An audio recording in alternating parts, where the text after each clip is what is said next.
जय जिनेन्द्र। जय जिनेन्द्र। आज का लेक्चर शुरू करेंगे। समय सार का ये 9वां अधिकार है, सर्व विशुद्ध ज्ञान अधिकार। 8वां मोक्ष अधिकार था जो हमने किया। अब ये सर्व विशुद्ध ज्ञान की बात है और ये अधिकार है सर्व विशुद्ध सुज्ञानमय सदा आत्मा राम, परने करे न भोगवे जाने जपी तस्सु नाम। सर्व विशुद्ध ज्ञान की बात है। मोक्ष तत्व प्राप्त हो गया है और अब आत्मा ने सर्व विशुद्ध ज्ञान में प्रवेश कर लिया। रंगभूमि यानी कि जो 14 राजलोक था, संसार था, उसमें जीव अजीव, कर्ता कर्म, पुण्य पाप, आश्रव संवर, निर्जरा बंध और मोक्ष, ऐसे 8 प्रकार के अलग अलग स्वांग थे। आए, स्वांग रचा गया, उसका ड्रामा हुआ, उसका नृत्य हुआ और अपना अपना स्वरूप बताकर वो सब निकल गए। और अब सर्व स्वांग दूर होते ही एकाकार सर्व विशुद्ध ज्ञान ने आत्मा में प्रवेश किया है। आओ, समस्त कर्ता भोक्ता आदि भावों को सम्यक प्रकार से नाश करके पद पद पर, प्रति पद पर, कर्म के क्षय शम्स के निमित्त से होते हुए प्रत्येक पर्याय पर बंध और मोक्ष की रचना से दूर वर्तते हुए शुद्ध शुद्ध होते होते होते आत्मा ने जो रागादिक मड़ आदि आवरण हटा दिया है और उससे रहित हो गया है, ऐसा पवित्र अचल तेज निज रस, पवित्र अचल तेज निज रस,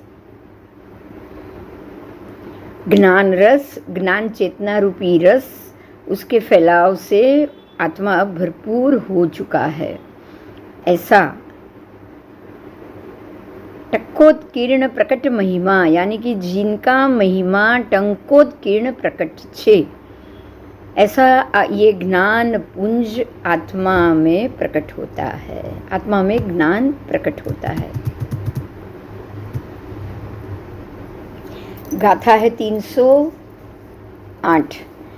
दवीयम जम उपजयी गुणेहिम तम तेहिम जानसु अनन्नम जह कड़यादीहिम दूपजयहिम कणयम अनन्नमिहम।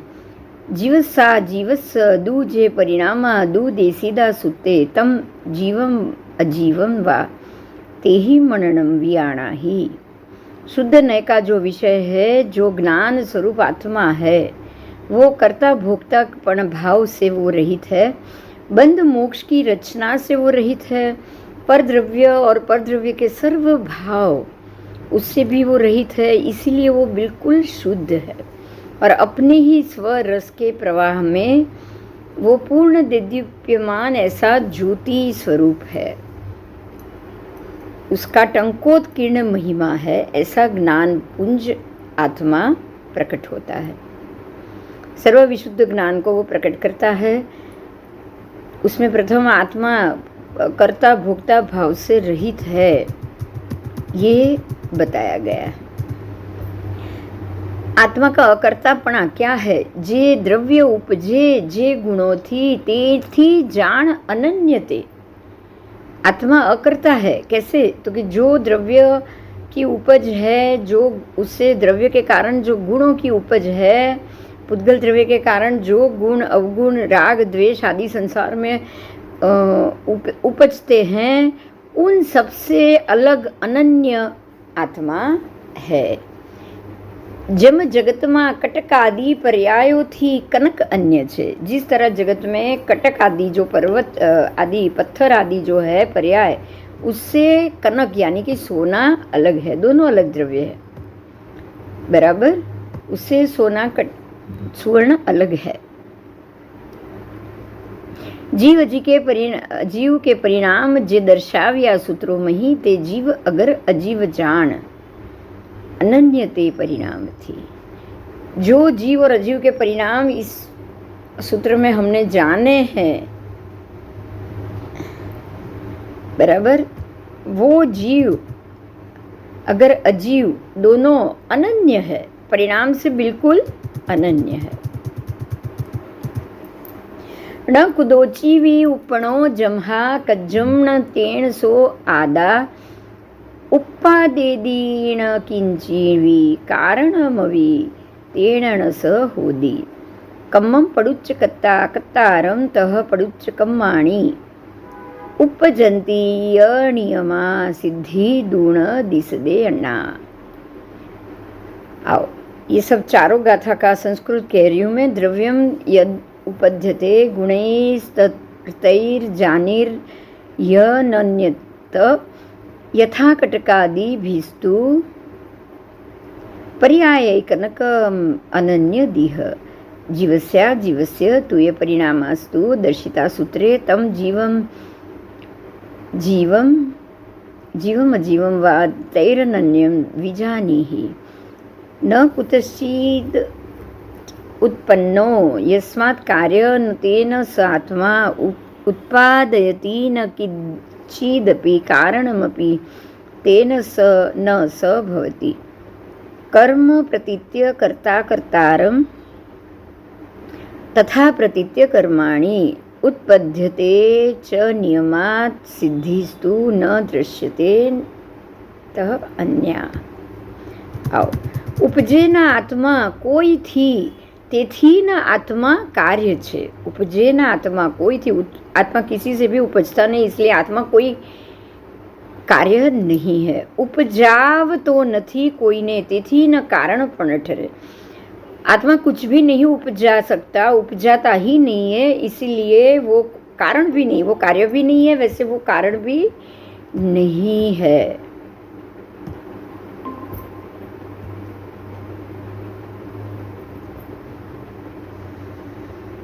रे कर्म आश्रित होय करता कर्म पण करता तणे।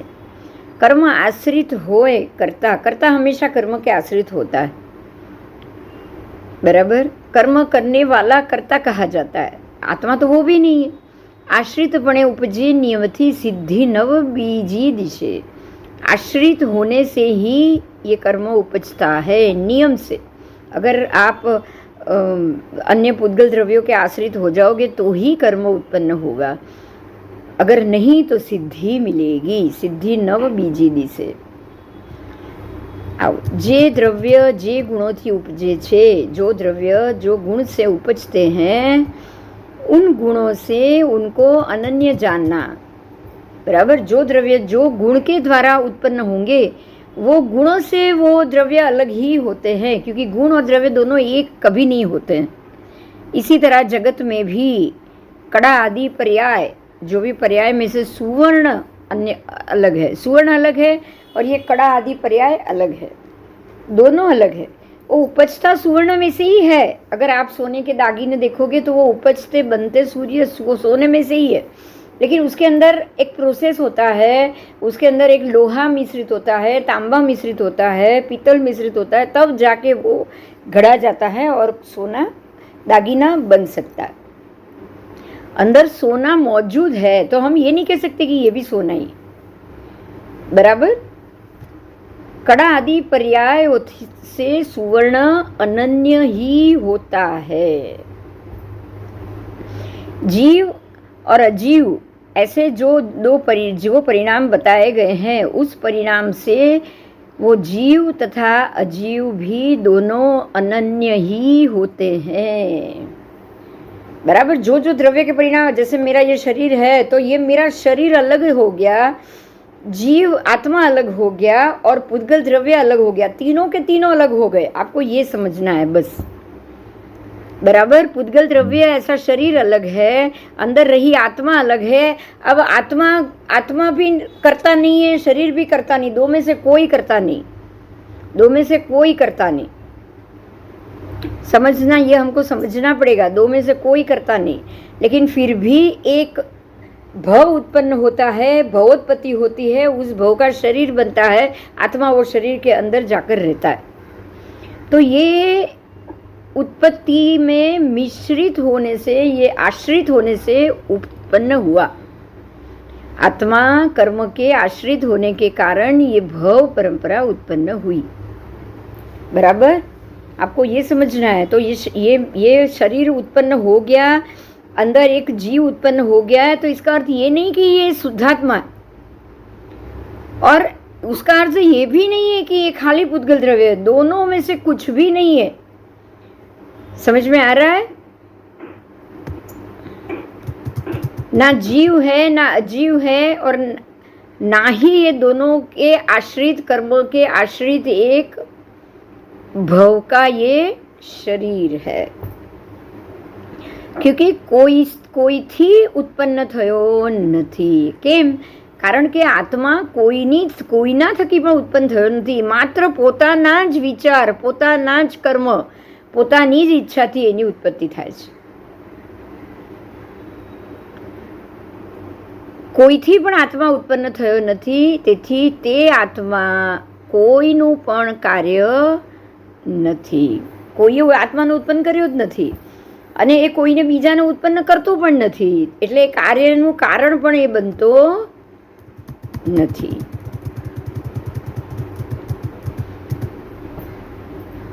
માત્ર કર્મ કરવાની વૃત્તિ, માત્ર કર્મ કર્યા કરવાનું કારણ, માત્ર કર્મ કરવાની ઈચ્છા, એના કારણે મન, બુદ્ધિ અને કર્મ કરવાની સતત એની પ્રક્રિયા, ઉપયોગમાં રહેવાની એની આદત, માત્ર એના કારણે એક પછી એક ભવ એ ઉત્પન્ન કરે, કરતા કર્મ અધિકારથી એ પોતે પોતાની ભવ પરંપરા કર્યા કરે છે। માત્ર આત્માની અંદર કોઈ કરતા કર્મની સિદ્ધિ જોવા મળતી નથી। બરાબર? બરાબર?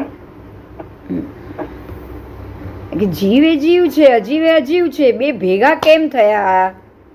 ભેગા થવાની તાકાત જ નથી। કોઈ નથી જીવ અજીવને ઉત્પન્ન કરી શકતો, નથી અજીવ જીવને ઉત્પન્ન કરતા, નથી બંને જણા મળીને કોઈ ત્રીજી વસ્તુ ઉત્પન્ન કરી શકતા,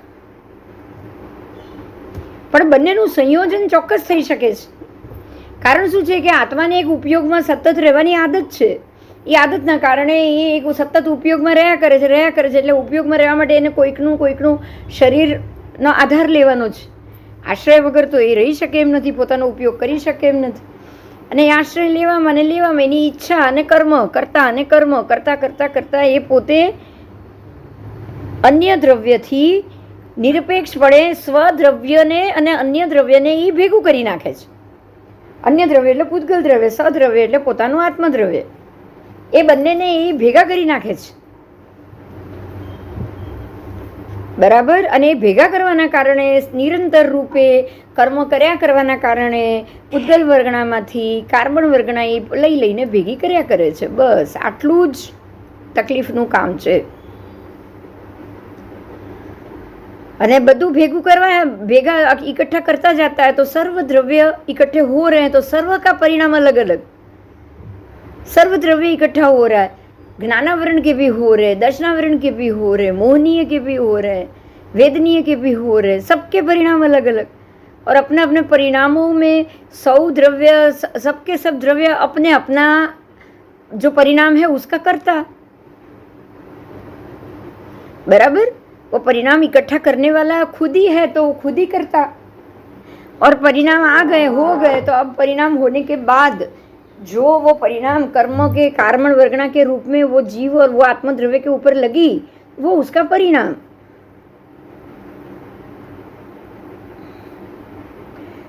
तो इस प्रकार से निश्चय से देखा जाए तो जीव और अजीव दोनों में कोई कर्ता कर्म संबंध नहीं होता। बराबर? कोई नहीं।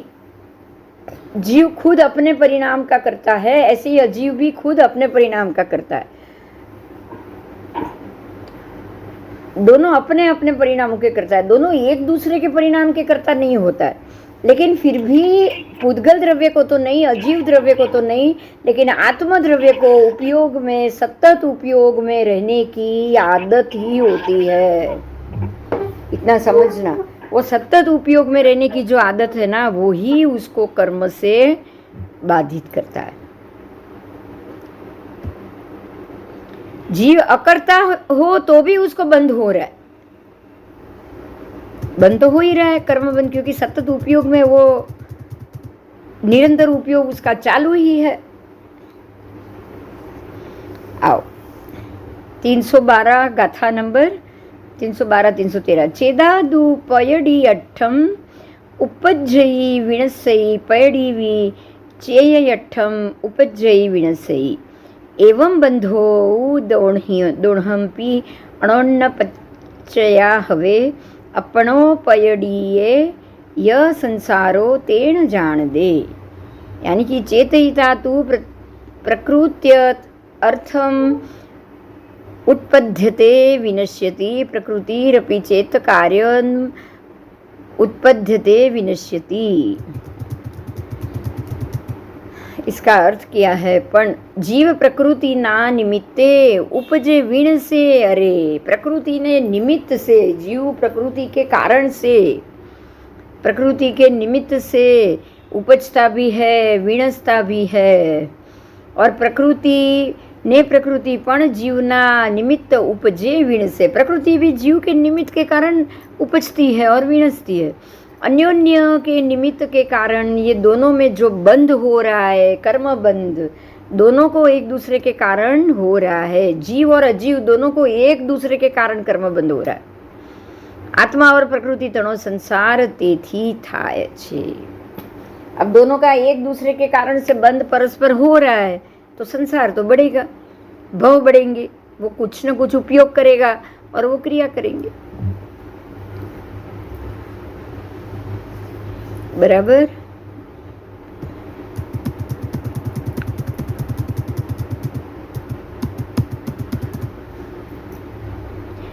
चेतक, अब वो चेतना, चेतक को बोल रहे तू चेत चेत चेत, आत्मा तू चेत।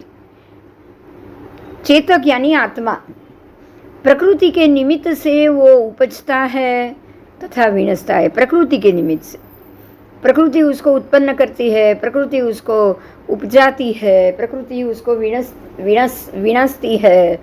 आप देखोगे कि भाई निगोद से बाहर निकल के जब एक जीव सिद्ध गति में जाता है तो निगोद के गोले में से एक जीव बाहर आता है और सीधे वो वनस्पति काय से उसकी शुरुआत होती है। अब वनस्पति काय में आया तो प्रकृति के कारण ही वो वनस्पति काय में वो पला बढ़ा कि नहीं, बताओ। वनस्पति किसके कारण पनपती है, अपनी आयु को भोगती है? पानी के कारण, हवा के कारण?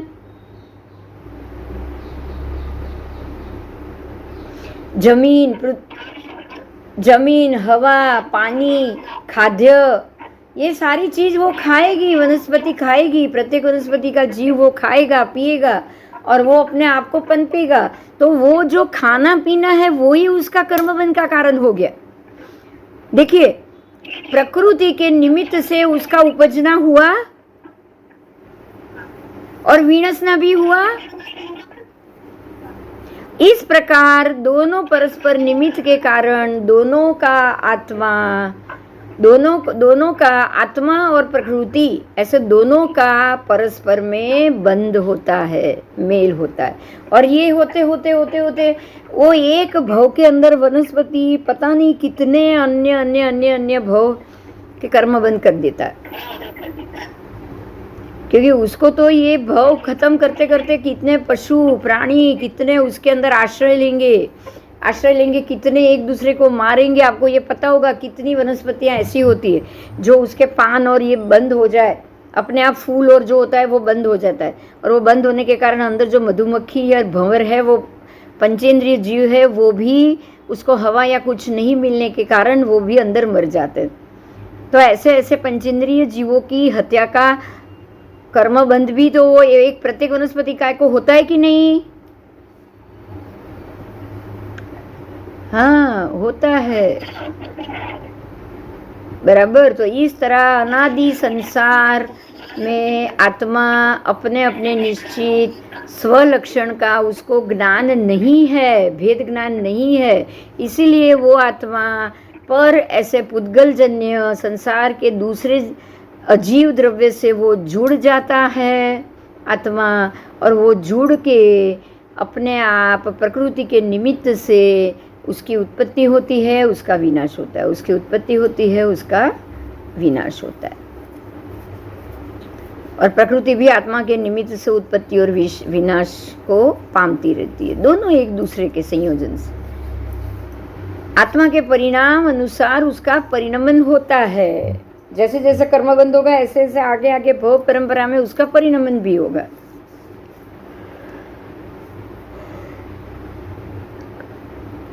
आत्मा और प्रकृति दोनों में कोई कर्ता कर्म भाव नहीं है, अभाव है। बराबर, दोनों, कोई प्रकृति की ताकत नहीं है कि वो आत्मा का, आत्मद्रव्य का को उत्पन्न कर पाए, और आत्मद्रव्य की भी ऐसी ताकत नहीं है कि वो अजीव द्रव्य को उत्पन्न कर पाए। दोनों में कर्ता कर्म का अभाव है, लेकिन फिर भी निमित्त नैमित्तक भाव है। बराबर, एक दूसरे का निमित्त के कारण दोनों को एक दूसरे का आश्रय भाव है, आश्रय आश्रित भाव भी है, निमित्त नैमित्तक भाव भी है। इसके कारण बंद होता है, कर्म बंद होता है, इसी के कारण संसार होता है। और इसी तरह से आत्मा और उस प्रकृति को कर्ता कर्म का व्यवहार लगता है। समझ में आ गया? आत्मा को बार बार निगोद से बाहर निकले हुए आत्मा को भव परंपरा क्यों होती है?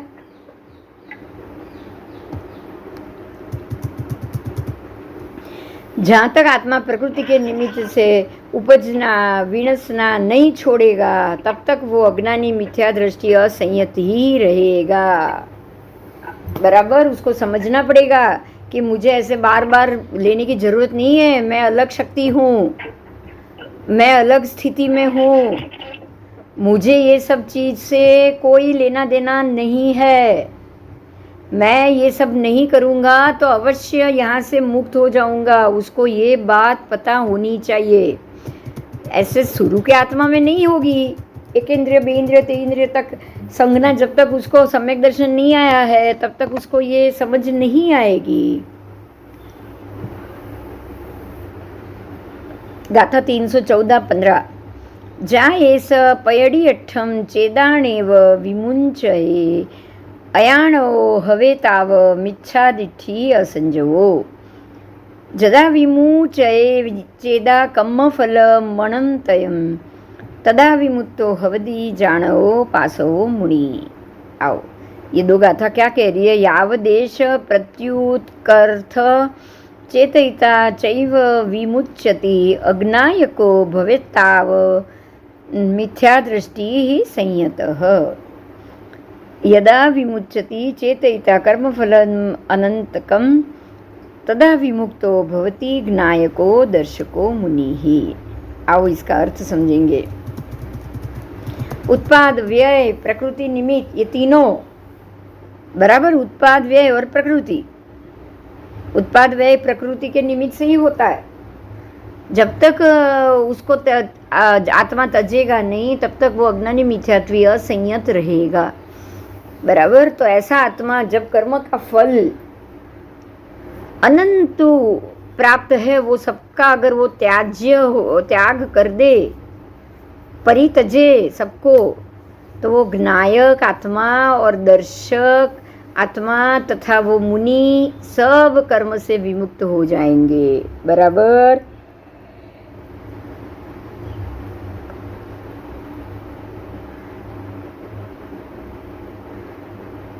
आओ, जहाँ तक आत्मा अपने और पर के अलग अलग निमित्त स्वलक्षण का ज्ञान नहीं कर लेगा, भेद ज्ञान नहीं करेगा, तब तक वो प्रकृति के स्वभाव के कारण, अपने नहीं, प्रकृति के स्वभाव के कारण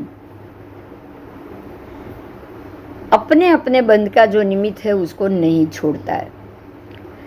और तब तक स्व पर के एकत्व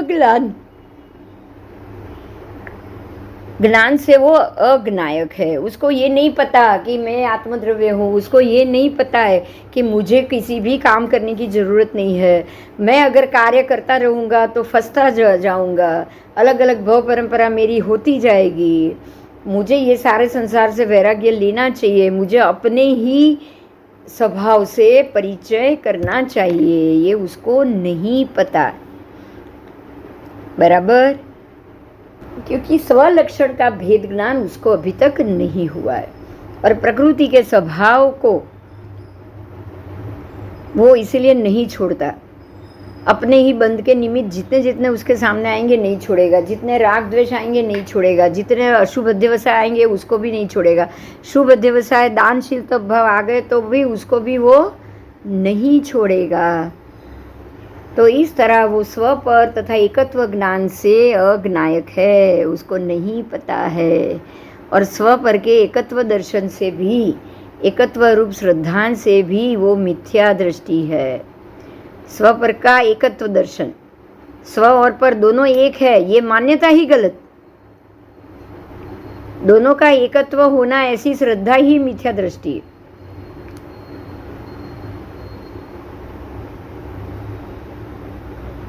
बराबर। इसलिए ऐसी एकत्व परिणति को वो असंयत बनकर जब तक वो पर के और अपने एकत्व का अध्यास करता रहेगा, ऐसा करने से वो कर्ता बन जाएगा, प्रत्येक कर्म का कर्ता बन जाएगा। और जब वही आत्मा अपने और पर के अलग अलग निश्चित ऐसे स्वलक्षण के ज्ञान को भेद ज्ञान के से करते हुए प्रकृति का स्वभाव अगर वो जान ले, प्रकृति से होने वाले बंध को अगर वो जान ले, और वो अपने आप को बंध का निमित्त जो भी है वो सबको वो छोड़ता जाए, वैरागी बनता जाए, सारे अध्यवसान राग द्वेषादि वो छोड़ता जाए, तब वो स्व पर के विभाग ज्ञान, यानी कि दोनों का स्व अलग पर अलग का जो भेद ज्ञान है, उसके कारण वो ज्ञायक बन जाएगा। अब वो ज्ञायक बन गया है, अब उसको पता है कि ये दोनों विभाग अलग हैं।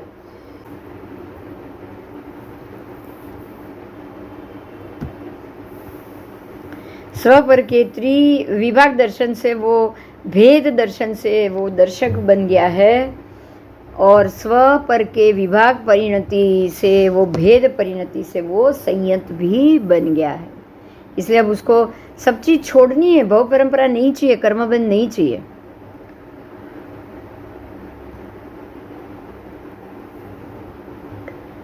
ऐसी स्थिति में वो जो भी कर्म सामने आता है वो शांति से उसको भोगता है, वो स्व पर की विभाग परिणति से, वो भेद परिणति से उसका मूल्यांकन करता है।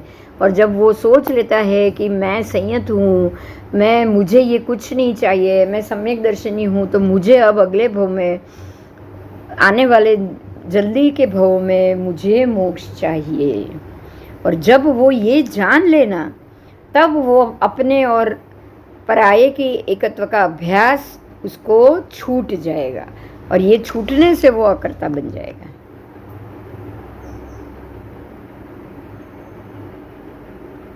जब तक ये आत्मा अपने और पर के स्वलक्षण को नहीं जानता, तब तक भेद ज्ञान का उसको अभाव होगा, और तब तक कर्म प्रकृति के उदय को वो अपनी समझकर परिणमन करेगा। जो भी कर्म प्रकृति का उदय होगा, ये सब मेरा है, मुझे दुख मिला है मैं रोऊं, मुझे दुख मिला है मैं गुस्सा करूं, नफरत करूं,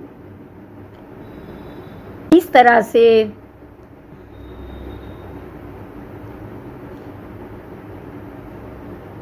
स्व और पर दोनों को अलग कर देने के कारण वो भेद परिणति से संयत हो गया। जब तक ये आत्मा अपने और पराये स्वलक्षण को वो नहीं जानता, अपने के भी, आत्मद्रव्य के भी लक्षण, पुद्गल द्रव्य के भी लक्षण, तो दोनों आ गया। ये स्व का हो गया वो अलग, दूसरा पराये का हो गया। अब उसको दोनों पता है। अब दोनों पता है तो जो भी मिथ्या दृष्टि, अज्ञानी, असंयमी बनकर वो जो कर्ता कर्म करने वाला है वो तो अब करेगा नहीं।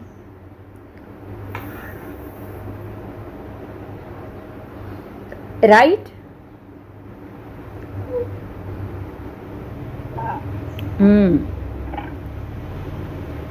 बराबर। तो वो अब नहीं करेगा, तो अब वो अब जरूर मोक्ष जा पाएगा, क्योंकि वो कर्म से अभी लिप्त हो रहा है। अब इससे उल्टा, अगर मिथ्या दृष्टि है, अज्ञानी है, असंयमी है, तो ये सब मेरा है, ये मेरा विरोध कर रहे, तो मैं उन लोगों को सजा दूं, तो मैं होकर, कर्ता होकर वो कर्म का बंद कर रहा है। खुद कर्ता बन गया, ये मेरे साथ हुआ है तो मैं इसका विरोध करूं, ऐसे। तो इस प्रकार से वो कर्म का बंद करता है और वो संसार से बनता जाता है।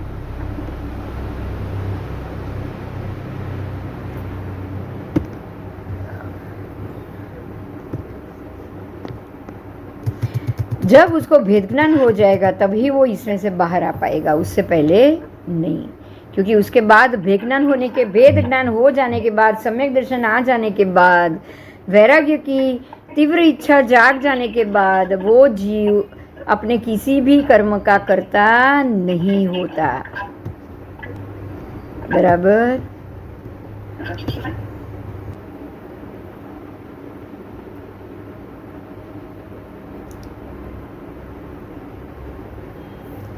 जब तक वो आत्मा अपने और पर के स्वलक्षण को जान लेगा तब वो आत्मा कर्म प्रवृत्ति के उदय को अपना नहीं समझेगा, पुद्गल जन्य समझेगा, पुद्गल के अधीन समझेगा, और इस तरह से वो संयमी बनेगा, सम्यक दर्शनी बनेगा, ज्ञानी बनेगा, कर्ता बनेगा, और कर्मबंध भी, चाहे वो तीव्र से संजवनी की मात्रा में आ जाए, बिल्कुल हल्की फुल्की मात्रा में आ जाए, लेकिन वो मात्रा में भी वो आकर नया कर्म बंद नहीं करता है। नहीं, देखिए फिर से बोल रही हूँ, जब आत्मा को भेद ज्ञान हो जाता है तब वो करता नहीं रहता। बराबर। इसलिए वो कर्म का बंद नहीं करता है, वो ज्ञाता दृष्टा के रूप में उस कर्म के बंद को, उदय को वो देखता है।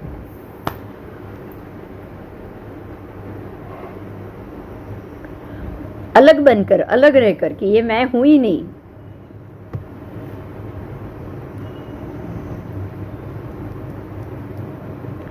कर्ता की तरह भोगतापना भी ये चैतन्य आत्मा का स्वभाव नहीं है। वो अज्ञान से ही भोक्ता बनता है, भूल से वो भोक्ता बन जाता है, प्रकृति के साथ तालमेल करते हुए। आओ,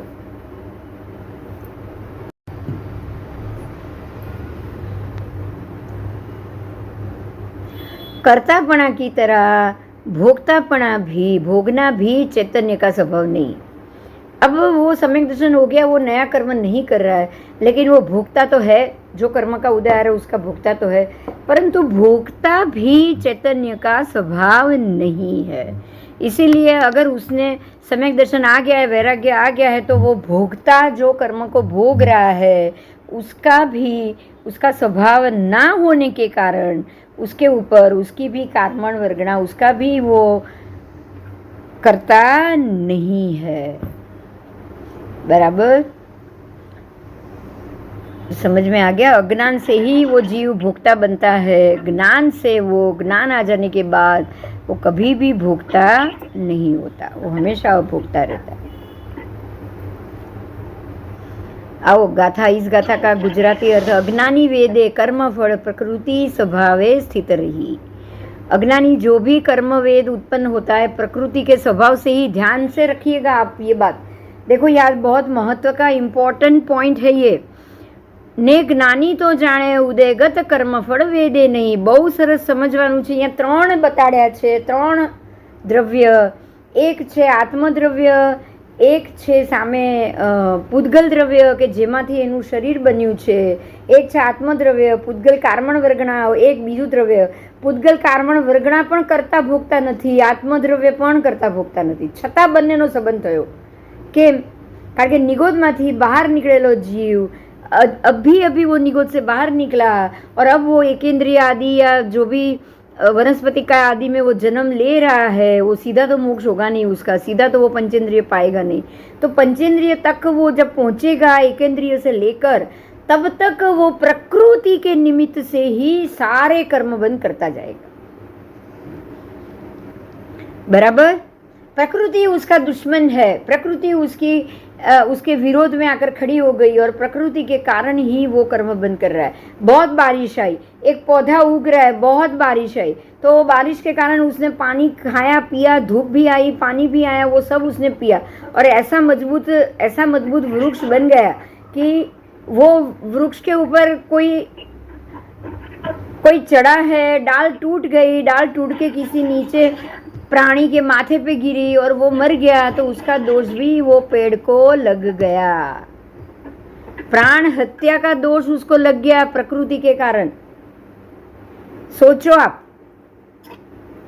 संगनी जीव नहीं है वो, कि उसको अक्ल है, बिल्कुल एकेंद्रिय का जीव है वो, मिथ्यात्वी भी हो सकता था या ज्ञानी भी हो सकता था, लेकिन ऐसे एकेंद्रिय के जीव के कारण, एकेंद्रिय के कारण ही उसको कर्मबंध आगे आगे होते गए। एक वृक्ष 21,000 वर्ष, आप सोचो 21,000 वर्ष में वो कितना कर्मबंध करता होगा, सोच लो।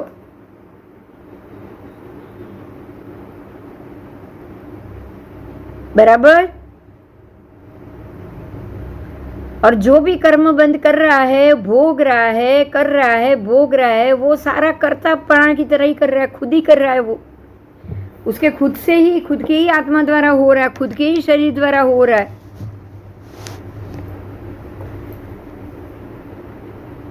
पर ये चैतन्य का स्वभाव तो है ही नहीं।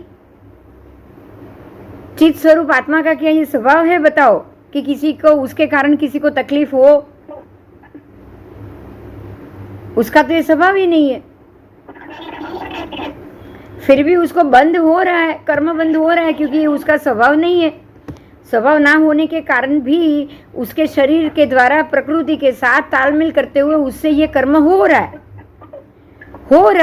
तो अब जिसके कारण हो रहा है, ऐसे पुद्गल द्रव्य के कारण हो रहा है, वही उसका शरीर है, तो उसको ये सब का आयुष्य भोगने की तकलीफ उसको भोगनी ही पड़ेगी, चाहे उसकी इच्छा हो या ना हो। बराबर।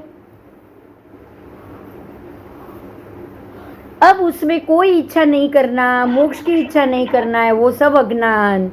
और मोक्ष की इच्छा करना और कोई कर्मबंध ना चढ़े वो उसका ताकीद करना और अपने सारे कर्तव्य को पूरा करना, ये हुआ सम्यक दर्शन।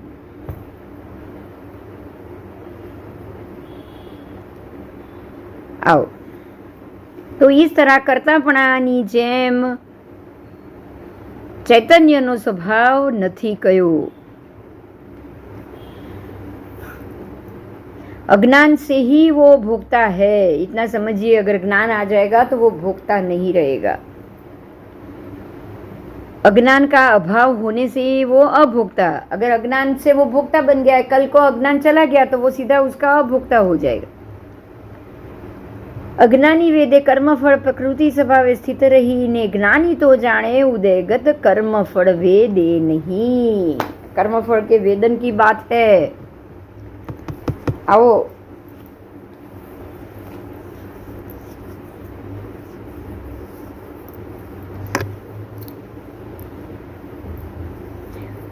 अज्ञानी वेदे कर्म फल। अज्ञानी क्या करेगा? नया कर्म बांधता जाएगा, वेदता जाएगा, पुराना और नया कर्म बांधता जाएगा।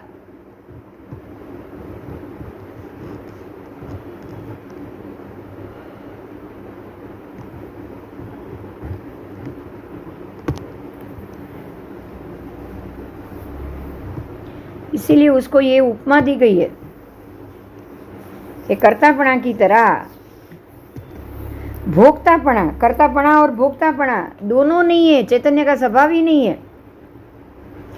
अज्ञान ही उसका भोक्ता है, चैतन्य अज्ञान नहीं है। चैतन्य संपूर्ण ज्ञानमय, चैतन्य आत्मा संपूर्ण ज्ञानमय है। अज्ञान उसका स्वभाव ही नहीं है, फिर भी उसे जुड़ गया वो। अज्ञानी वेदे कर्म फल प्रकृति स्वभावे स्थित रही ने, ज्ञानी तो जाने उदयगत कर्म फल वेदे नहीं। देखो, ज्ञानी अज्ञानी जो भी उदय में कर्म आया उसकी बात। अज्ञानी को कर्म में जो उदय आया है वो उसका कर्म फल प्रकृति के स्वभाव में रहकर, नॉर्मल प्रकृति जैसा बनकर, क्योंकि ज्ञानी नहीं है वो, उसके स्वभाव में स्थित रहकर उसको वेद रहा है अज्ञानी, और नया कर्म बंध बांध रहा है। परंतु ज्ञानी जान गया है, पहचान गया है, उसको पता चल गया है, सम्यक दर्शन आ गया है। आने के बाद उसको मोक्ष चाहिए, वो जानता है कि मैं ये सब, मुझे मोक्ष चाहिए, तो जो चाहिए वो मिल सकता है, उस अनुसार मैं कर्म करता रहूं। तो ज्ञानी को पता है, ज्ञानी तो जाने उदयगत कर्म फल, उसको पता है कि ये मेरा उदय का कर्म है और उसको मुझे शांत होके खत्म करना है, छोड़ देना है, जाने देना है, उसका वेदन नहीं करना है, तो उसका वेदन नहीं करेगा।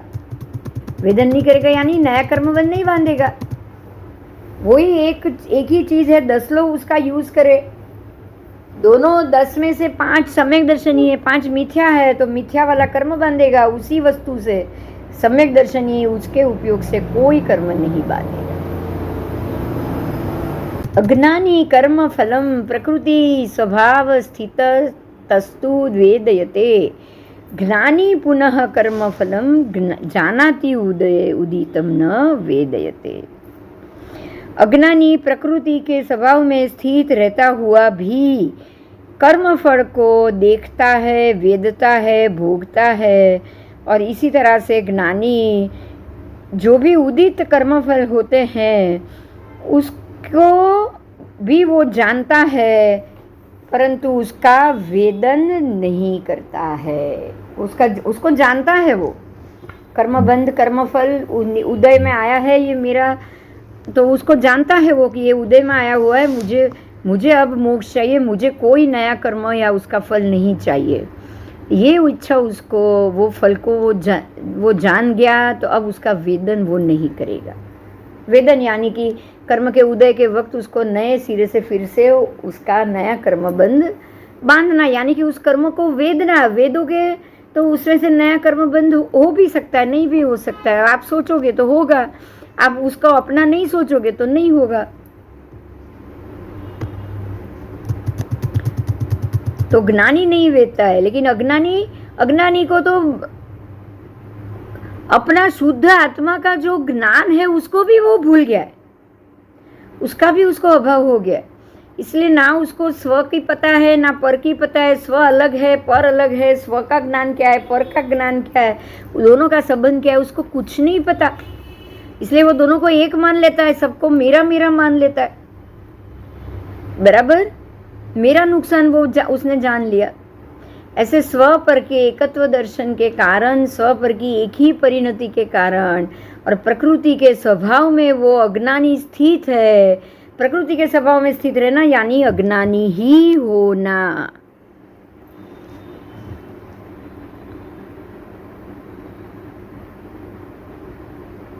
बराबर, उसमें स्थित होने से प्रकृति के स्वभाव को भी ये मेरा स्वभाव है मान लेगा।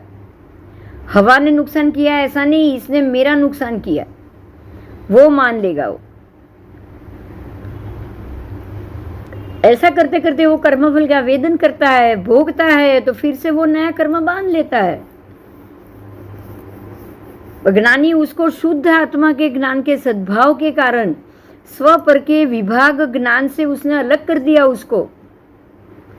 स्व पर की विभाग परिणति से अब वो प्रकृति के स्वभाव में नहीं रहा है, वहां से खिसक गया, वो छूट गया है। इसीलिए अपने जो भी कर्मफल का वेदन हो रहा है वो मेरा नहीं है ये सोच के वो अपने आत्मा के स्वभाव में ही शुद्धत्व में स्थित रहता है। बराबर, और ऐसे समय में जो भी उदित कर्मफल है उसमें वो बिल्कुल मेरा हिस्सा नहीं है ऐसा जानने के कारण उसको मेरापन हूँ का अनुभव नहीं होने के कारण वो कोई भी कर्मफल का वेदन नहीं करता है। वेदन नहीं होगा तो बंध नहीं होगा।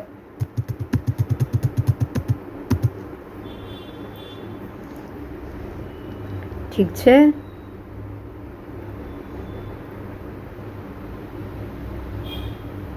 अज्ञानी को शुद्ध आत्मा का भान नहीं है, वो भी हमने किया, और कर्म उदय में आ गए हैं, इसलिए वो उसको अपना ही स्वरूप जान लेता है। उसमें वो अपना प्लस माइनस करने में लग जाता है, फायदा देखने में लग जाता है, खुद के लिए उसको अच्छे से फायदा दिलाने के लिए वो दूसरों का भी बुरा करने में लग जाता है, क्योंकि उसको प्रकृति के उदय को अपना स्वभाव नहीं है ऐसा वो जानता ही नहीं, भोक्ता कभी भी होता ही नहीं।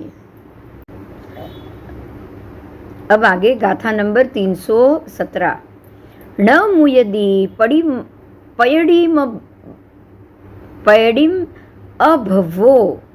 न मुयदि, देखो अब अज्ञानी की बात आ रही है, अभव्य की बात आ रही है, इसको हमको ध्यान से समझना है।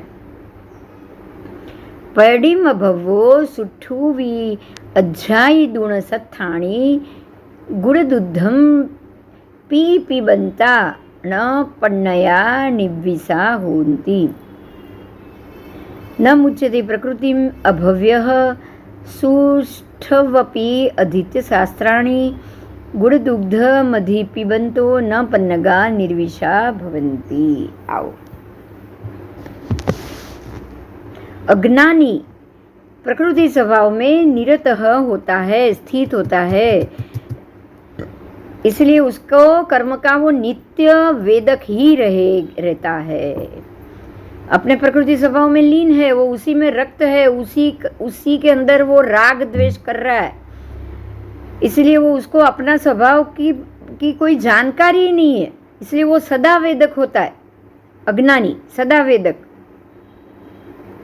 और ज्ञानी प्रकृति स्वभाव का से विरत हो चुका है, बाहर हो चुका है, जातु चित वेदक हो चुका है। बराबर, प्रकृति स्वभाव से विराम हो चुका है, इसलिए उसको ये सब पर का स्वभाव पता है कि अगर मैं इन्वॉल्व, मुझे नहीं होना है, ये सब ये मेरा है ही नहीं, मैं क्यों इन्वॉल्व हो जाऊं। इसलिए वो कदापि वेदक नहीं बनता। ऐसे नियम को बराबर सोच समझ के नक्की करने के बाद ही निपुण पुरुष को अज्ञानीपना को छोड़ना चाहिए। इस तरह से शुद्ध एक आत्मामय तेज में निश्चल होकर, अविचल होकर वो ज्ञानपना को सेवना करता है। तो यहाँ अज्ञानी वेदक ही है, ये बात समझ में आ गई। अज्ञानी हमेशा वेदक है, ज्ञानी वेदक नहीं होता। वेदक का अर्थ है कर्म का वेदन हो रहा है और उसी में आप उसको नया कर्म बंद कर रहे हो। उदय टाणे नवो बंद, उदय टाण में, उदय के समय में नया कर्म बंद, वही कर्म का वेदन है, तो वो तो अज्ञानी ही करेगा। अज्ञानी वेदक है, अज्ञानी भोक्ता है, ऐसा अज्ञानी समझता है। सुरीते भणीने शास्त्र पण प्रकृति अभव्य नहीं तजे। देखो, बहुत अच्छे से अभव्य जीव शास्त्र पढ़ता है, 9.5 पूर्व का ज्ञान लेता है, लेकिन फिर भी वो प्रकृति को नहीं तजता। बराबर, प्रकृति अन्य पुद्गल भाव उसको वो नहीं त्यजता है, अन्य साधन को नहीं त्यज सकता है वो, क्योंकि उसको ये सब भी अपना ही लग रहा है, अपना नुकसान लग रहा है। नुकसान में जब भी बाहर कॉमन चीज का नुकसान हुआ हो, एक बहुत ज़्यादा बारिश हुई और पेड़ टूट गया, तो अब उसको वो प्रकृति का नुकसान है कि नहीं, बताओ। पर जिसके बगीचे का टूटा होगा उसको तो दुख आएगा कि नहीं, वो दुखी होगा कि अरे मेरे बगीचे का पेड़ टूटा, मेरे बगीचे का पेड़ टूटा। तो वो क्या हुआ, कर्म का वेदन।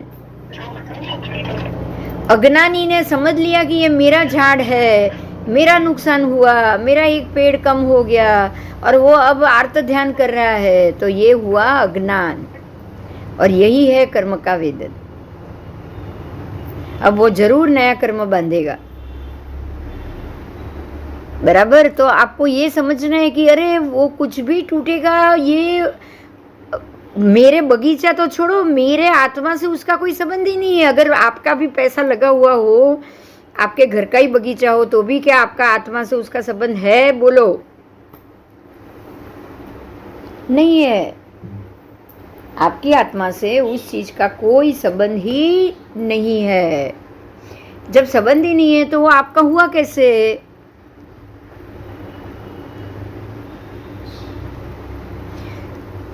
तो अच्छे से 9.5 पूर्व का ज्ञान लेने वाला अभव्य जीव भी कर्मबंध को नहीं त्यजता, क्योंकि वो अज्ञानी ही रहता है। वो हर एक चीज को अपने कर्म के साथ ही तोलता है। તો સારી રીતે શાસ્ત્ર ભણીને પણ અભવ્ય જીવ પ્રકૃતિમાં જ પ્રકૃતિના સ્વભાવને છોડતો નથી. जिस तरह गुड़ वाले दूध में, मीठे दूध में, शक्कर वाले दूध में, दूध आप कितना भी वो दूध शक्कर डाल डाल के कितना भी दूध आप सर्प को पिलाओ, जहरीले सर्प को आप वो दूध पिलाओ, मीठा दूध पिलाओ, लेकिन फिर भी वो सर्प अपने निर्विषपणा को प्राप्त होते हैं क्या? बोलो, क्या उसका जहर कम होता है? नहीं ना, नहीं. कितना भी मीठा दूध पिलाओ, शक्कर वाला दूध पिलाओ, कितना भी अमृत पिला दो, अगर आप उसको अमृत भी पिला दोगे तो वो अमर हो जाएगा, लेकिन क्या उसके दांतों का जहर कम होगा? नहीं.